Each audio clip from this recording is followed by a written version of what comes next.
So whenever I tell people I play the bassoon, I usually get one of three reactions. What the heck is that? Okay. Interesting. So what does it sound like? Now, if you're curious enough like the last person, you probably went home and looked up what a bassoon sounded like on YouTube. And if that's you today, welcome to the channel. My name is Bassoon Dan, professional bassoon player. Today, we're gonna be taking a look at the most iconic bassoon solos in history. This is not a top 10 video on the hardest bassoon solos. This is just the most significant solos that we have as bassoon players. Also, these are just orchestral bassoon solos, so no solo pieces like no Mozart Bassoon Concerto and no Weber Bassoon Concerto. So, sorry. I'll talk a little bit about the context of the piece and whether or not it's hard to play. Now, most bassoon solos fall very neatly into one of three distinct categories. Number one, super high and a little bit jazzy. Number two, so heartbreakingly sad that it makes you want to cry. Number three, last but not least, stupid, cartoony, walking fart music. Let's begin with the last one. So in terms of pop culture relevance, this is probably our most popular bassoon solo. It has a lot of mainstream appeal because it is featured heavily on Disney's Fantasia film, which I'm assuming most of you guys have seen. In the film, Mickey Mouse uses his magical powers to make these brooms come alive to do whatever the sorcerer wants. It is an excellent showcase on what we do best as bassoon players, and that's showcasing silliness. Hence our nickname, the clown of the orchestra. In terms of difficulty, it's not very hard. The first half you can probably do just fine. The second half gets a little bit more difficult, but hey, if you practice your arpeggios, you should be fine. Speed is also another factor, plus, well, you gotta breathe somewhere. If I had to give this a rating 1 to 10, this is like a 6. It's hard, it's not terribly hard, it's more fun than it is hard. Pause.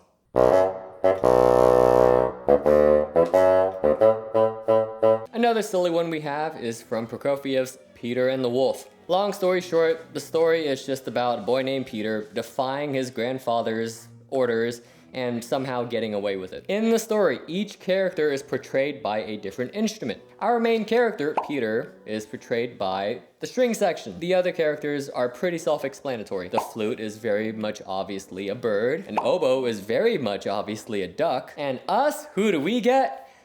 We get the grandfather. Peter, get back here! There's a wolf out there! Hey, get your little butt back here! Peter, don't you dare get away from me! Peter!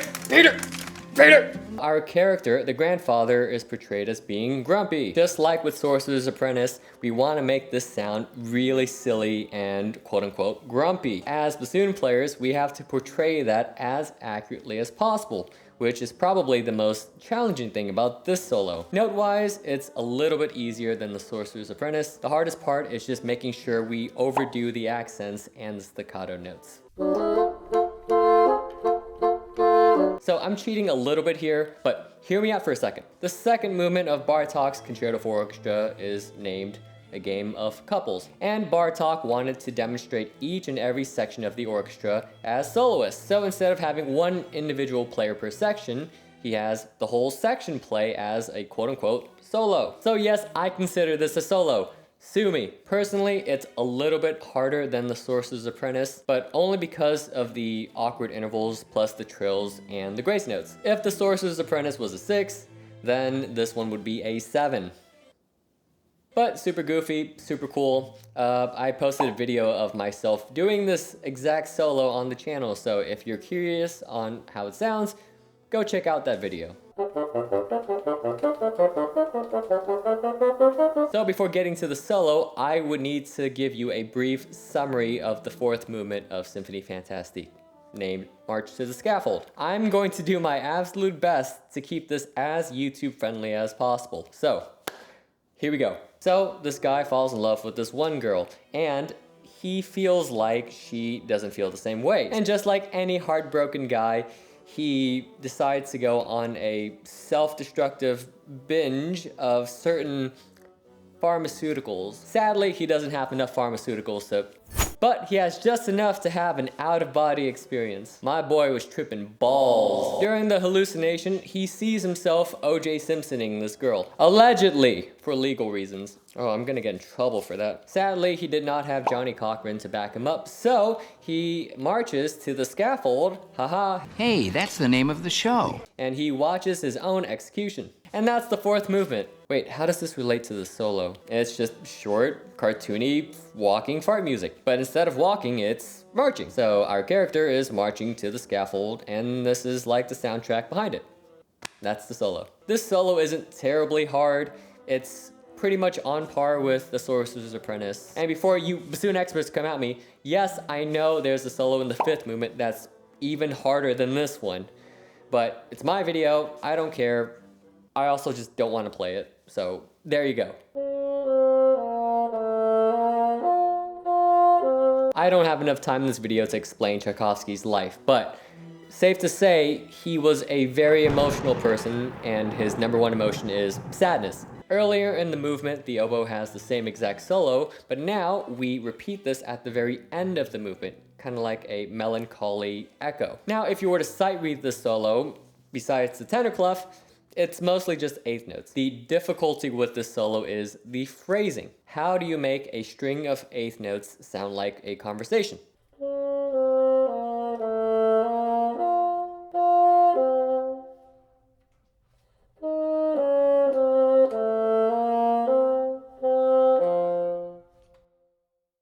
I would approach this solo like a baritone soloist during an opera. Something tragic happens in an opera. This is our baritone singer lamenting his feelings to the audience. If these eighth notes were words, what are you trying to say to the audience? That's what makes this solo much harder than it looks. And this will be the theme for pretty much the rest of the solos here.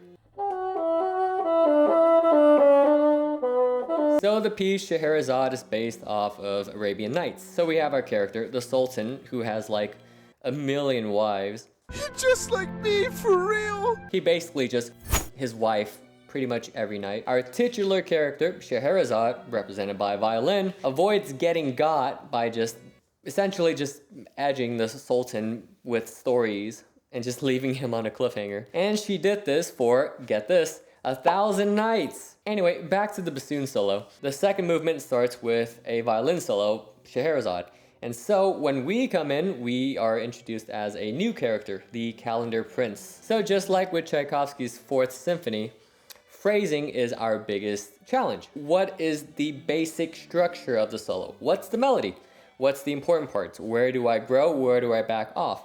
Are these grace notes important? Are they not? Are these 16th notes important? Are they not? So being able to convey a story and making sure that we have our main theme come out of the texture is the hardest part of the solo. Plus, you know, the rubato and the vibrato and the tuning, etc., etc. But to me, that's the most challenging part.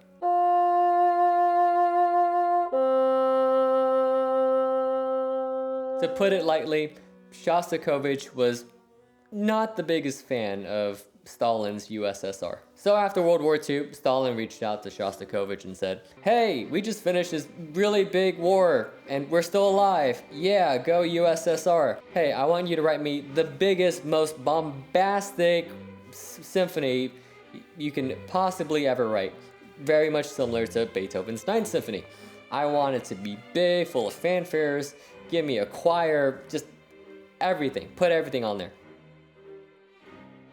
But instead of doing that, Shostakovich pulled a fast one over Stalin and basically just pranked him with this symphony. Shostakovich's Ninth Symphony is just one giant middle finger to Stalin. It was Shostakovich's way of being facetious.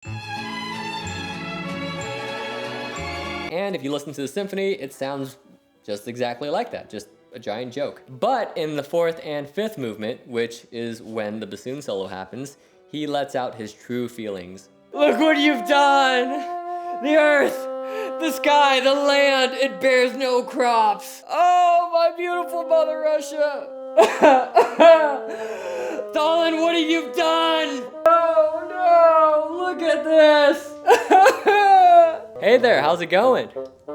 Oh, yep, life's been great. Oh, that? Oh, that's just a joke. That was just a joke. Come on. I'm joking. I love communism. I love the USSR. Stalin's my man. Yeah, go Stalin, baby. Good stuff, man. Good stuff. The most difficult thing about this solo is the endurance. It's by far the longest solo in this video. It spans across the entire fourth movement and the beginning of the fifth movement. Besides the length of the solo, the range of the solo is equally as challenging. It goes up to high C sharp and high D. The change of mood could also be challenging as well, as you go from tragically sad crying to silly cartoony fart music. Anyway, Stalin liked the piece so much that he made Shostakovich royalty. And he lived happily ever after on a farm in Russia and lived to be the age of 110 years old. So everything worked out in the end.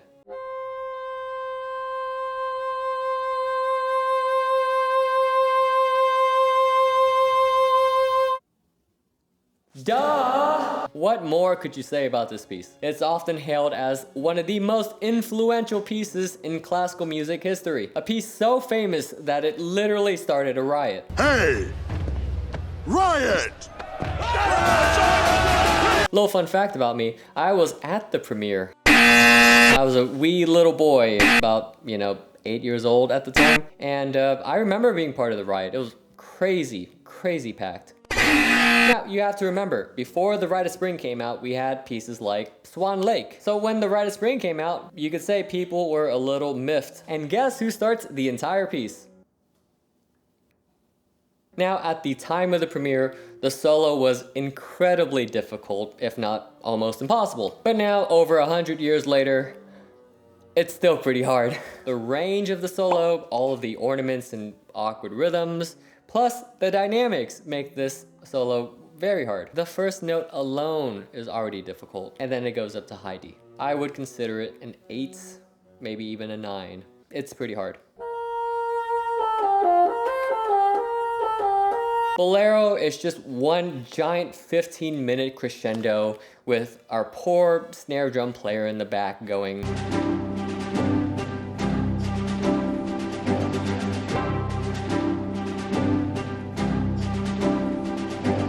I like to think of this solo kind of like a mix between the difficult parts of Rite of Spring plus the awkward phrasing and rhythms of Scheherazade. Before we play our solo, the flute and B-flat clarinet play their own respective solos. They both have the exact same solo, and it is the first instance of the first theme, or theme A. When we come in, we're the first iteration of theme B, which is also very annoyingly played by the trombone later on. Because of the awkward rhythms and ties that happen in the solo, phrasing can often be difficult. It's kind of similar to how awkward Scheherazade is, but unlike Scheherazade, this one goes up to high D flat. This solo is a little bit easier than Rite of Spring, but not by much. If Rite of Spring is a 9, this is 8.5.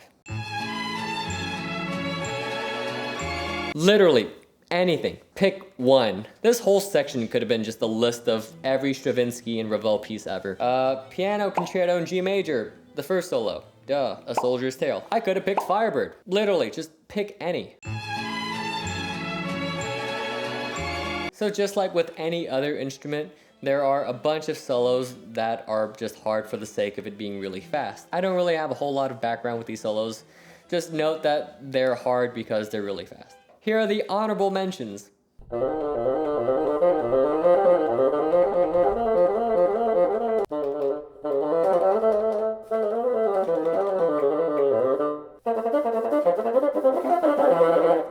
Nope, done. I hate this one. I'm not doing this one. I'm not doing this one today.